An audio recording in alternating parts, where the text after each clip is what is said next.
I'm sure you've all heard the phrase, "you are what you eat." Well, the online content we consume and the food we eat have the same impact on our lives. And as adolescents, a big impact on our personal identity, our sense of self, who we are and who we aspire to become. Now, when I say identity, you probably think of the big things. Your cultural background, political views. Those things, while integral to who you are, don't necessarily make you different from the person sitting next to you. Those aren't the things that make you one in 7 billion people on this planet. The things that make you truly unique are the small things, the little quirks that you might not even know you have.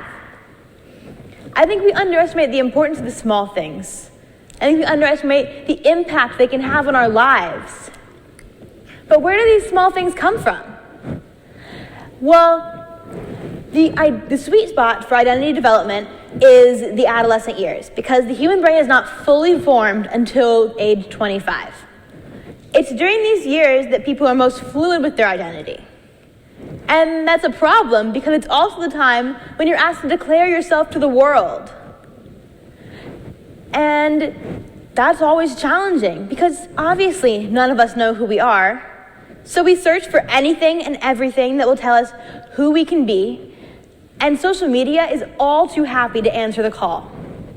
Instagram knows what you should look like, Facebook knows who you should be friends with, and Twitter knows what you should think about the world. They practically shout it from the rooftops. We're particularly susceptible as adolescents to the suggestions of social media. And that's a problem because social media is in fact very, very effective at telling us what we should think. This is primarily due to their use of images. I'm sure you all heard that a picture is worth 1,000 words. Well, it really is. I can show you this picture, and it can have more impact on you in 2 seconds than I will probably for the entire time I've been talking to you. And that's because images are very powerful and impactful. We need to be careful with what we're showing ourselves, especially when we're adolescents, because our brains are still developing. It's during this time that our brains are going through and deciding what information to keep and what information to discard. It's like your brain just finished watching Tidying Up by Marie Kondo. And now everything you have has to have value. Everything needs to be important, be beneficial to you as a person. So the things that you surround yourself with as an adolescent are going to have long-term impacts on your identity. Now, we need to be very careful with what we see around us. And it turns out that as adolescents, we spend a lot of time online. I mean, a lot of time. According to Common Sense Media, a nonprofit research group, the average adolescent spends 9 hours a day online. Now, that doesn't necessarily mean on social media, but plugged into some kind of online realm. And that is so important because let's say, assuming you sleep the recommended 8 hours a night, that's 56% of your time spent online. That's insane. Going back to you are what you eat, when I was little, I thought that if I ate 1 blueberry, I would turn blue. Well, this would be like eating 1,000 blueberries. That's crazy. We need to be very careful with the content that we consume because in just 3 steps, based on the psychology of suggestion, that little image on your screen can become a permanent fixture in your mind. The first step is the buildup of stimulus response mechanics. Now, that's kind of planting the seeds. Let's say one day you see this meme about country music.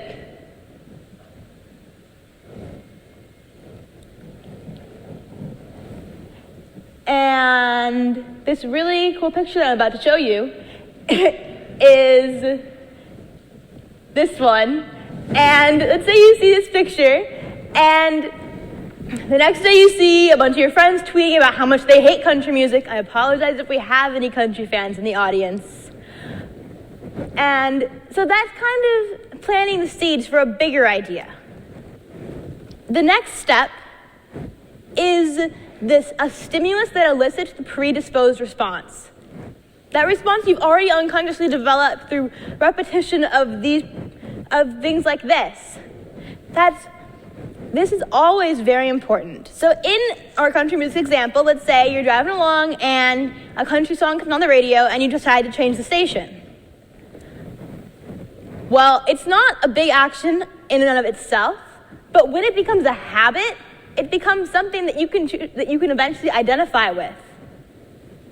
And the third step, going back to our plant metaphor, is this the ideal environment for your plant to survive? It's during this time when your brain needs to go through and decide, is this actually beneficial to you? It's the vetting process, And so let's say, with country music again, here we are, and on one hand, you meet a bunch of new friends and they all want you to come out to this country concert with them. It's no longer beneficial for you to have a negative opinion of country music because you really want to just go hang out with your friends.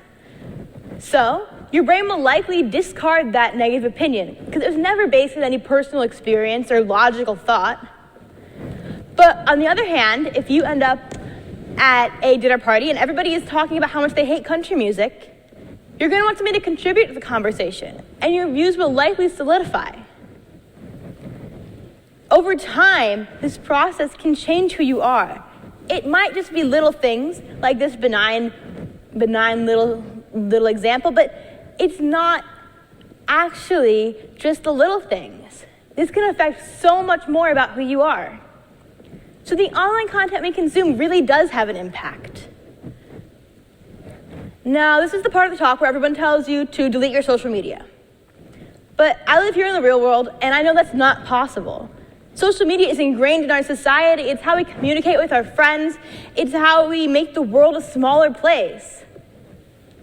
And I like to think of it kind of as dessert. Some people might not have it, a select few.